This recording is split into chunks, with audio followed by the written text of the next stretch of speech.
vamos lá, para a gente concluir, tá? O perigo da apostasia, ou seja, do abandono da fé, da incredulidade, ela é real no meio do povo de Deus. Isso é um problema que atinge a igreja, inclusive. Pensando nisso, devemos nos perguntar, como proteger o nosso coração da incredulidade? E aqui eu proponho 5 respostas, só a nível de recapitulação, porque já foi exposto. Primeiro delas, creia na superioridade de Cristo. Como superar, como vencer a incredulidade, ou não permitir que ela governe o nosso coração, creia na superioridade de Jesus. Ele é o Senhor da nossa vida. Ele é o Senhor da igreja. E ninguém pode ser comparado a Ele. Creia na superioridade de Cristo.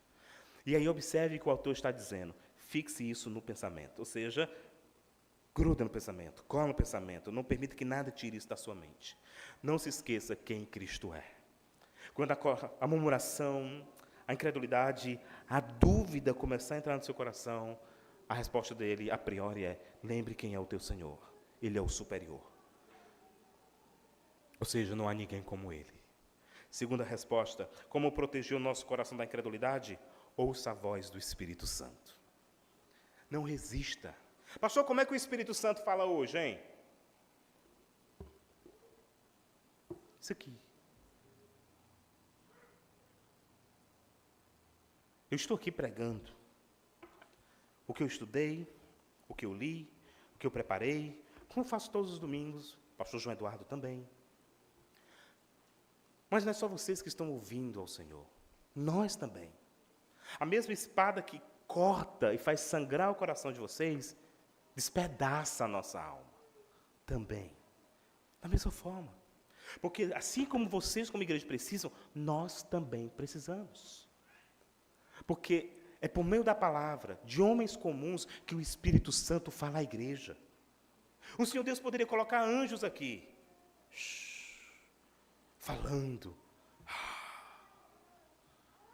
Ele poderia usar outros recursos para fazer o Espírito Santo falar. Mas não. Deus resolveu usar pessoas comuns. Deus resolveu usar pessoas fracas. Deus resolveu usar vasos frágeis. Por quê? Porque a glória não é nossa.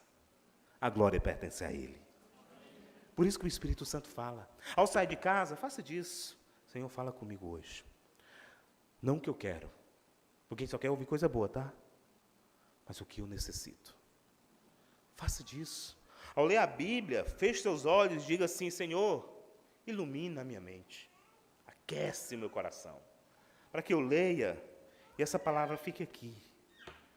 O Espírito Santo fala. Está cantando a Deus. Preste bem atenção no que está cantando. Porque pode ser que o Espírito esteja também ministrando ao seu coração. Mas o Espírito Santo de Deus ainda fala. E Ele está falando com você essa noite. Não olhe apenas para o pregador. Não. É um homem comum, uma pessoa comum.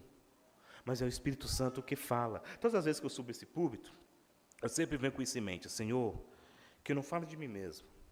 E o que eu falar para os meus irmãos sirva primeiro para mim também. Porque nesse momento aqui, se eu falasse por mim mesmo, das minhas ideias somente, eu poderia muito bem chegar nesse púlpito e ser um irresponsável. De não ler, não preparar, não meditar, não escrever, não pensar, não meditar, não produzir, para poder chegar aqui e vomitar as minhas ideias. Vocês sairiam daqui inchados, mas não edificados. Mas por entender que eu tenho a minha limitação, mas no contexto da igreja é o Espírito que fala, eu me sujeito ao processo de estudo para que o Senhor também fale comigo. Sabe, irmãos, tem coisas que acontecem, e me permita fazer aqui uma espécie de confessionário pastoral. Mas é legal no processo de preparação do sermão, e eu tenho certeza que o pastor João Eduardo também passa por isso, que a gente já trocou algumas figurinhas, e é sempre a mesma coisa. Mas tem hora que a gente está lendo um texto assim, que a gente respira fundo e assim, eita. Tem hora que a lágrima brota. Tem hora que a indignação também. Com quem? Com Deus? Não, com nós mesmos. Meu Deus, olha aqui, e como é que eu sou assim? Eu disse, meu Deus do céu, que coisa. E às vezes eu preparo um sermão e eu digo assim, meu Deus, eu preciso mais ouvir do que pregar. Mas eu vou fazer uma oração, enquanto eu prego, o Senhor fala comigo. Entenda que a voz que ressoa na igreja é a voz do Espírito Santo por meio de pessoas comuns. Então, não endureça o seu coração. Deus fala conosco hoje.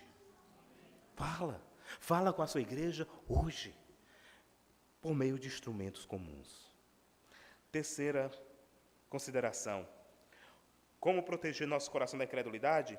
Cuide da sua vida espiritual, ou seja, cuide do seu coração. Cuide, zele por isso.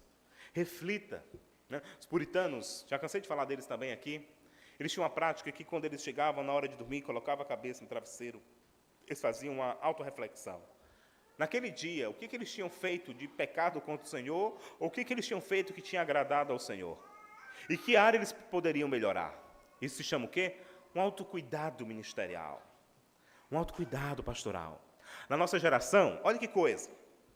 Nós somos a geração mais influenciada pelos padrões de estética. E existe um discurso hoje muito comum, popularizado, chamado de ecologia pessoal, que é um segmento da estética e da filosofia que diz que nós precisamos cuidar da nossa autoimagem e aparência para cair na credibilidade das pessoas. Só que é muito falacioso essa tal ecologia pessoal, porque muitas vezes estamos tão preocupados com aquilo que queremos apresentar que se esquecemos do nosso interior. E o Evangelho está nos chamando para que essa mudança seja não de fora para dentro, mas de dentro para fora. Daí a importância do cuidado espiritual. Cuide do seu coração. Aquiete o seu coração e permita que Deus o pastoreie. Quarta consideração, como proteger o nosso coração da incredulidade? Encorajem uns aos outros. Se preocupe com a vida do seu irmão. Pastor, mas eu não conheço a pessoa. Se aproxime. Se aproxime. Tente de alguma forma. Mas, pastor, eu não quero parecer tão intrometido. Ok, tudo bem, eu entendo a sua postura educada, refinada. Mas no contexto da igreja, às vezes a gente precisa chegar um ao outro e perguntar, está tudo bem? Posso fazer alguma coisa? Você chega no comércio, tem aquelas pessoas de colete, né? Posso ajudar? Aí tem uns gaiatos que dizem assim, ei, me dá R$10. Na igreja, todos nós temos esse colete, só que ele é espiritual. Posso ajudar? Posso orar por você? Posso encorajá-lo de alguma forma? Se nós fizermos isso, a nossa comunhão será cada vez mais estreita e fortalecida e valerá a pena ser igreja. Cuidemos uns dos outros. Quinta e última. Como proteger o nosso coração da incredulidade? Quinta e última resposta. Considere as consequências de uma vida de desobediência. Foi o que o autor fez. Ele, para explicar sobre algo bom, ele advertiu sobre algo negativo. Ele disse assim, veja o que aconteceu com aqueles que foram desobedientes. Eles não entraram na terra. Ou seja, veja o que acontece com quem deixa a incredulidade entrar no coração. Eles não recebem a bênção final. Então, meu querido irmão, para vencer a incredulidade do nosso dia a dia, guardemos isso em nossos corações e que possamos crer na superioridade de Cristo, ouvir a voz do Espírito Santo, cuidar do nosso coração, encorajar uns aos outros e aprender com os maus exemplos, que é o que é dito aqui. Considere, veja os maus exemplos e não siga eles, não siga esse padrão, mas ouça a voz do Espírito Santo. Que Deus nos abençoe e que a nossa igreja seja uma igreja de pessoas que creem na superioridade de Cristo e que todos nós possamos habitar na terra da promessa. Amém. Vamos orar? Senhor,